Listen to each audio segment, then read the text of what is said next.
Today we'll be looking at this pressure switch, its installation, and how it helps in the steady operation of our machine.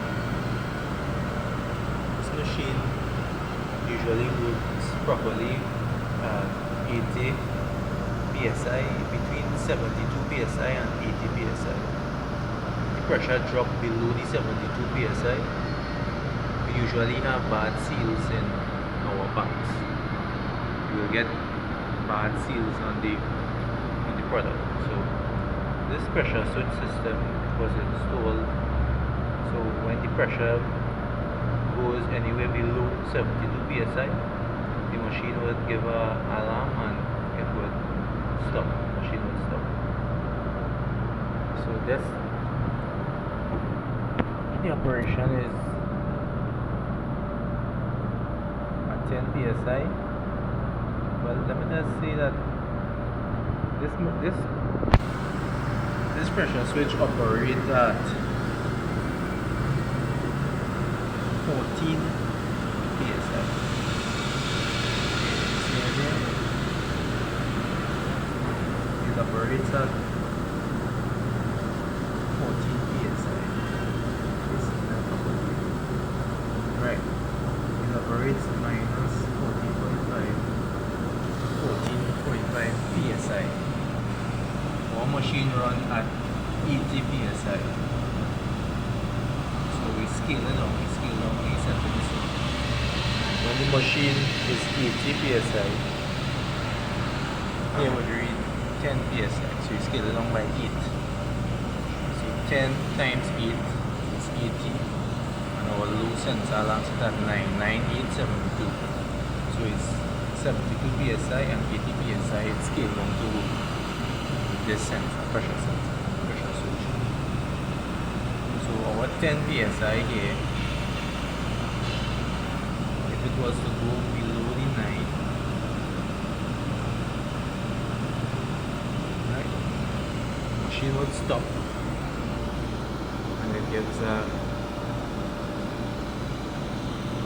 indication that it stops. And also on the HMI, it will give an indication of why it stops.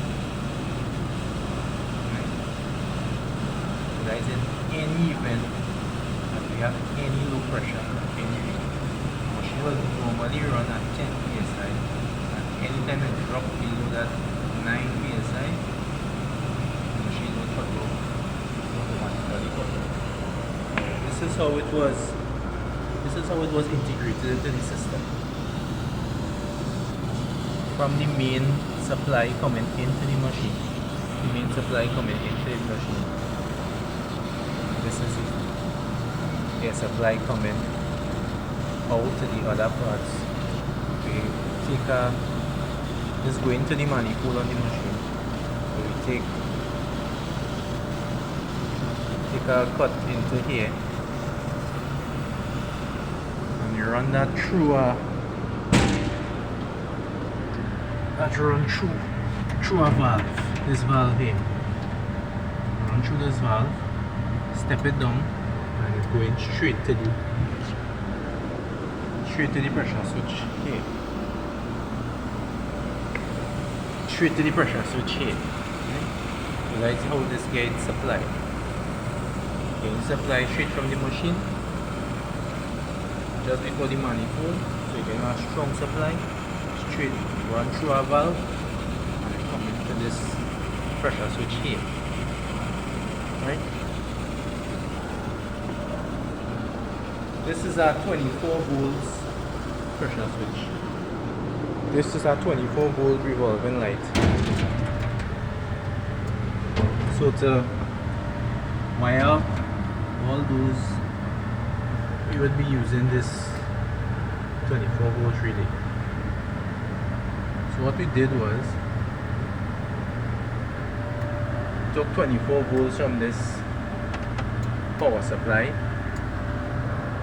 and we powered the pressure switch outside. Power the pressure switch. Now we took one output and the pressure switch would be sending one output and put it to the relay. So from the power supply we'll take a positive, put it here, and the output that coming from the pressure switch would make 24 volts to this relay, thus powering it. And when the relay gets power, the revolving light is attached right here also, the positive and negative, and the revolving light also turn on. And with the relay powering, the normally closed circuit opens.